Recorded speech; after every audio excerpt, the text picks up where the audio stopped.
ஆண்டவர் இயேசு கிறிஸ்துவுக்குள் எனக்கு அருமையானவர்களே, உங்கள் அனைவரையும் நம் ஆண்டவர் இயேசு கிறிஸ்துவ நாமத்தினால் வாழ்த்துகிறேன். பிரியமானவர்களே, நீங்கள் செல்லுகின்ற பாதையெல்லாம் கடவுள் உங்களோடு கூட வந்து உங்களை முன்னும் பின்னும் இடமும் வலுவுமாக இருந்து உங்களை வழிநடத்துவார். அவருடைய கரம் என்றும் உங்களை தாங்கட்டும். உங்களுக்காக ஜெபிக்கிறேன். இன்றைய வார்த்தை வழிபாட்டு நிகழ்விலே நாம் சிந்திக்க இருப்பது நம் ஆண்டவர் இயேசு கிறிஸ்துவனுடைய திருமுழுக்கு விழாவை பற்றி நாம் சிந்திக்க இருக்கிறோம். கிறிஸ்து பிறப்பு காலத்தினுடைய இறுதி நாள், பொது காலத்தினுடைய துவக்கம். இந்த நாளிலே நமக்கு சொல்லப்படுகின்ற செய்தி ஏனென்றால், கிறிஸ்து பிறப்பு காலத்திலிருந்து நாம் கிறிஸ்துவனுடைய பிறப்பை எண்ணி மகிழ்ந்திருப்போம், அவரை வரவேற்க காத்து கொண்டிருப்போம். கிறிஸ்து நம் மத்தியிலே வந்து நம்மோடு இருக்கிறார், குழந்தையாக இருக்கிறார், அவர் திருமுழுக்கு பெற போகிறார். அந்த திருமுழுக்கை தான் நாம் இன்று கொண்டாடுகிறோம். திருமுழுக்கு என்றால் என்ன என்பதை நாம் சிந்திக்க வேண்டும். நம் அனைவருக்கும் தெரியும், திருமுழுக்கு என்றால் நாம் கிறிஸ்துவின் உறுப்பினராக மாறுவது, இயேசு கிறிஸ்துவனுடைய பிள்ளைகளாக மாறுவது. நமது திருச்சபையிலே 7 விதமான திருவருட்சாதனங்கள் இருக்கிறது. அதிலே சில திருவருட்சாதனங்கள் ஒரு முறை மட்டும்தான் பெற முடியும். ஒரு சில திருவருட்சாதனங்கள் எத்தனை முறை வேண்டுமானாலும் பெறலாம். அதிலே திருமுழுக்கு, உறுதி பூசுதல், குருத்துவம், திருமணம், இவை 4ம் ஒரு முறைதான் பெற முடியும். திருநன்மை, ஒப்புரவு, நோயில் பூசுதல் எத்தனை முறை வேண்டாலும் பெறலாம். இப்படி இந்த திருவருட்சாதனங்களை நாம் தெரிந்து வைத்திருக்கிறோம். திருமுழுக்கின் பொழுது என்னென்ன கேள்விகள் கேட்கப்படும் என்பது நமக்கு தெரியும். சாத்தானை விட்டுவிடுகிறீர்களா? காரணமும் தலைவனுமான சாத்தானை விட்டுவிடுகிறீர்களா? பாவத்தை விட்டுவிடுகிறீர்களா? இந்த கேள்வியெல்லாம் கேட்கப்படும். இதோடு சேர்த்து அந்த திருமுழுக்கு பெற போகின்ற அந்த குழந்தையினுடைய ஞானத்தந்தையை பார்த்து ஒரு கேள்வியை கேட்பார்கள். இதோ உங்களுடைய கையிலே இந்த ஒளி ஒப்படைக்கப்படுகிறது, இதை அணையாமல் காக்கும் பொருட்டு உங்களிடம் ஒப்படைக்கப்படுகிறது என்று. பிரியமானவர்களே, இவையெல்லாம் நமக்கு தெரியும். கிறிஸ்துவத்தின் புகுமுக அருள் அடையாளம் திருமுழுக்கு. இப்படி திருமுழுக்கு பற்றி நாம் அறிந்து வைத்திருக்கிறோம்.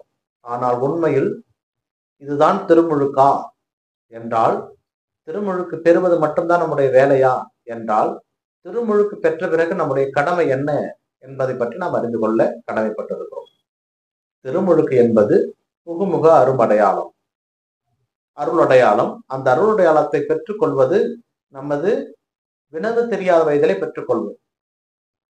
ஆனால் அதை நாம் பெற்றுக்கொள்ள கடமைப்பட்டிருக்கிறோம். எப்படி என்றால், வினவு தெரிந்து நாம் என்ன செய்ய போகிறோம்? ஏனென்றால் எந்த நிலையில் நாம் பெறுகிறோம்? சில நேரங்களில் நம்முடைய ஞானத்தந்தை யார், நம்ம எந்த வயதில் அதை பெற்று, இப்பொழுது குழந்தை பிறந்து ஒரு 6 மாதத்திலே கொடுத்து விடுகிறார்கள். ஆனால் திருமுழுக்கினுடைய நோக்கத்தை முதலில் அறிந்து கொள்ள வேண்டும். நம்மை ஜென்ம பாவத்திலிருந்து திருமுழுக்கு கழுவுகிறது, கழுவி கடவுளுடைய பிள்ளையாக மாற்றுகிறது. அதை இன்னொரு வழியிலே சொல்ல வேண்டும் என்றால், புது பிறப்பு நமக்கு கொடுக்கப்படுகிறது. புது பிறப்பு என்றால் அந்த பாவத்திலிருந்து நாம் மரித்து புது வாழ்வு பெறுகிறோம். அதுதான் திருமுழுக்கு. இப்படி இந்த திருமுழுக்கு பாவம் இருக்கின்றவர்கள் பெற வேண்டியது. அப்படியானால் இன்று நாம் கொண்டாடுகின்ற இயேசு கிறிஸ்து ஏன் திருமுழுக்கு பெற்றார் என்பதை நாம் கவனத்தில் கொள்ள வேண்டும். சாலமோனின் ஞானம் புத்தகத்திலே முதல் அதிகாரம் 31வது வார்த்தையிலே நாம் வாசிக்கலாம். இறை பற்றில்லாதவர், இறையுடைய வார்த்தைக்கு செவி கொடுக்காதவர் சாவை தங்களிடம் வரவழைத்துக் கொண்டார்கள். நம்முடைய ஆதி பெற்றோர்களை பற்றி சாலமோனின் ஞானம் புத்தகம் சொல்லும். இறை பற்றில்லாதவர்கள், கடவுளுடைய வார்த்தைக்கு செவி கொடுக்காதவர்கள் மரணத்தை தங்களிடம் வரவழைத்துக் கொண்டார்கள். அன்று அவர்கள் செய்த அந்த பாவத்தின் விளைவாகத்தான் அந்த ஜென்ம பாவம் நம்மோடு இன்றும் வந்து கொண்டிருக்கிறது. அந்த ஜென்ம பாவத்தை நாம் திருமுழுக்கினால் கழுவுகிறோம். நாம் பாவிகள், திருமுழுக்கினால் கழுவுகிறோம். ஆனால் அது நாம் பிறக்கின்ற பொழுதே பிறப்பு நிலை பாவமாக நம்மோடு வருகிறது. அதை நாம் கழுவுகிறோம். கடவுளுடைய மகன் மெசியா எவ்வாறு பாவத்திற்கு உட்பட்டவராக இருக்க முடியும்? அவரையே திருமுழுக்கு பெற்றார் என்றால் இந்த கேள்விக்கு தான் இன்றைய விழா நமக்கு பதிலளிக்கிறது. இயேசு கிறிஸ்து இம்மண்ணுலகிலே பிறந்தது, அவர் எதற்காக பிறந்தார் என்றா எல்லாவற்றையும் நாம் சிந்திக்க கடன்பட்டிருக்கிறோம். இங்கே தூய ஆவியானவருடைய வருகையை பற்றி நாம் சிந்திக்கிறோம். அன்னை மரியா கருவுற்றிருப்பது தூய ஆவியால், கபிரியேல் வானதூதர் சொன்னது. எலிசபெத் தூய ஆவியால் ஆட்கொள்ளப்பட்டு, என் ஆண்டவரின் தாய் என்னிடத்தில் வர நான் என்ன பாக்கியம் செய்தேன் என்று சொன்னது. இயேசு கிறிஸ்து தன் பணி வாழ்வுக்கு முன்பு தூய ஆவியால் வனாந்தரத்திலே வழிநடத்தப்பட்டார். இங்கே இன்று அவர் திருமுழுக்கு பெறுகின்ற பொழுது தந்தையினுடைய குரல் கேட்கிறது, இவரே என் அன்பார்ந்த மகன், இவரை எண்ணி நான் பூரிப்படைகிறேன். அப்பொழுது தூய ஆவியானவர் புறா வடிவிலே அவர் மீது நின்றார். பிரியமானவர்களே, இவை அனைத்தும் இயேசு கிறிஸ்துனுடைய வாழ்வினுடைய தொடக்கம். இயேசு தன்னுடைய வாழ்வை இப்பொழுதுதான் ஆரம்பிக்கிறார். மனிதனாக தன்னுடைய வாழ்வை ஆரம்பிக்கிறார். அவர் பாவம் இல்லாமல் இருந்தார், ஆனால் மனிதனை போல தன்னை முழுமையாக இங்கே வெளிப்படுத்தினார்.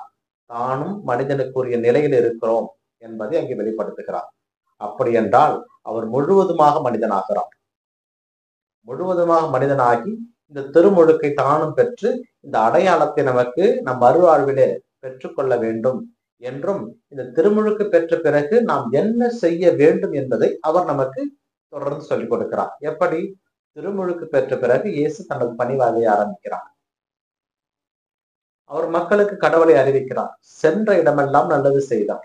அவர் கிரேக்கர் என்றோ, யூதர் என்றோ, புறவினத்தார் என்றோ, சமாரியர் என்றோ, பெண்கள் என்றோ, குழந்தை என்றோ எந்தவித பாகுபாடும் இல்லாமல் தான் ஏற்றுக்கொண்ட இறைப்பணியை திறம்பட எந்த தொய்வும் இல்லாமல் செய்தார்.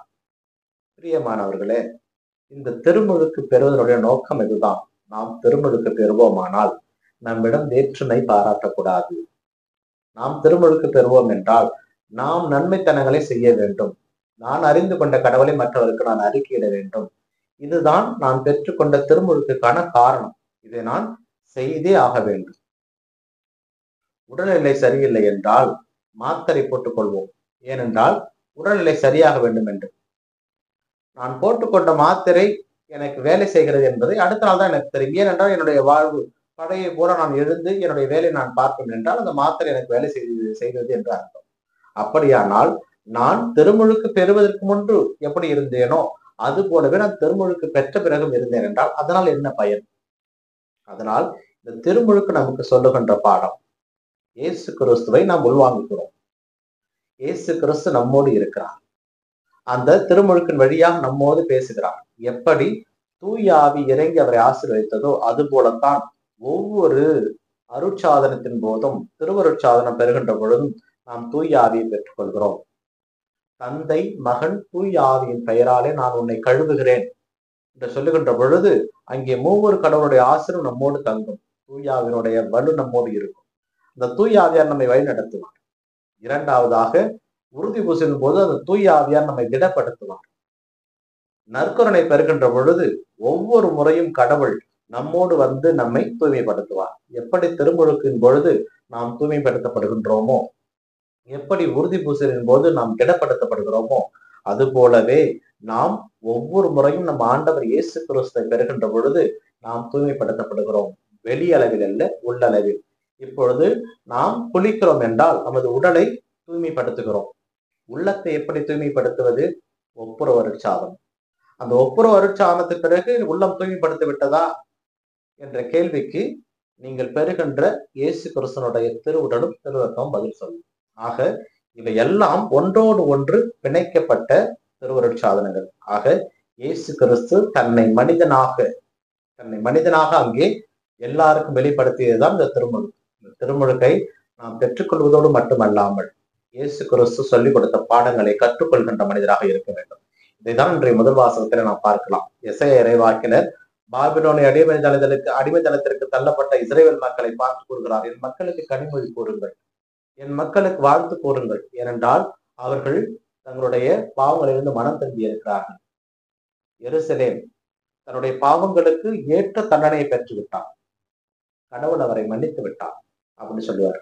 இந்த வார்த்தையை நாம் கேட்கின்ற பொழுது நாம் திருமுழுக்கின் பொழுது நாம் கடவுளை உள்வாங்கி கொண்டிருக்கிறோம். கடவுளை உள்வாங்கிக் கொண்டு அந்த கடவுளுடைய பணியை செய்யாமல் இருக்கின்ற பொழுது நாமும் அடிமைதனத்திற்குள் நுழைந்து விடுகிறோம். திருமுழுக்கின் போது கேட்கப்படுகின்ற கேள்வி, சாத்தானை, பாவத்தை விட்டு விடுவீர்களா? பாவத்திற்கு காரணமான சாத்தானை விட்டு விடுவீர்களா? அன்று சொல்லப்பட்ட பதில் அதன் பிறகு சொல்லப்படுவதே கிடையாது. இன்றைய காலகட்டத்திலே வாயுள்ள பிள்ளை பிழைத்துக் கொள்ளும் என்று அவன் சொல்லுகின்ற பொய்யை மக்கள் கொண்டாடுகிறார்கள். அவன் செய்கின்ற தப்பை மக்கள் கொண்டாடுகிறார்கள். எப்பொழுது ஒருவன் செய்கின்ற தவறை இது தவறு என்றும், ஒருவன் போகின்ற பாதை தவறு என்பதை சுட்டிக்காட்ட நாம் ஆரம்பிக்கிறோமோ அதுதான் நாம் பெற்றுக்கொண்ட திருமுழுக்கினுடைய முதல் அடையாளம். கடவுளுக்கு நேர்மையானவர்களாக நாம் வாழ அழைக்கப்படுகிறோம். கடவுளுடைய பிள்ளைகளாக வாழ நாம் அழைக்கப்படுகிறோம். இந்த திருமுழுக்கின் போது நம் ஆதி பெற்றோரை நினைத்து பார்க்க கடமைப்பட்டிருக்கிறோம். அவர்கள் கடவுளுடைய வார்த்தையை மீறி கடவுள் மீது கொண்டிருந்த இறைப்பற்றை மறந்து அவர்கள் செய்த பாவத்தின் விளைவாக நாம் இன்று இந்த பாவத்திற்கு அடிமையாகி இருக்கிறோம். அந்த பாவத்தை திருமுழுக்கினால் நாம் கழுவுகிறோம். இந்த திருமுழுக்கை நமக்கு அடையாளப்படுத்தியவர் திருமுழுக்கு யோவான். திருமுழுக்கு யோவான் கடவுளால் அனுப்பப்பட்டவர். பள்ளங்கள் எல்லாம் சமதளமாக்கப்படும், நிரப்பப்படும், குண்டுகள் எல்லாம் உடைக்கப்படும், கரடு முரடான பார்வையில் சமதளமாக்கப்படும். ஏனென்றால் இவர் கடவுளுக்கான வழியை ஆயத்தம் செய்ய வந்தவர். அப்படி என்றால் நம்முடைய இறை வாழ்க்கை, கிறிஸ்துவ வாழ்க்கை எதிலிருந்து தொடங்குகிறது என்றால், இந்த திருமுழுக்கை நாம் பெறுகின்ற பொழுது நம்மிடமிருந்து பாவங்கள் விளக்கப்படுகிறது. இந்த திருமுழுக்கை நாம் பெறுகின்ற பொழுது கடவுள் நம்மோடு வருகிறார். இந்த திருமுழுக்கை நாம் பெறுகின்ற பொழுது நாம் என்ன செய்ய வேண்டும் என்பதை தூய ஆவியார் நமக்கு சொல்லிக் கொடுப்பார்.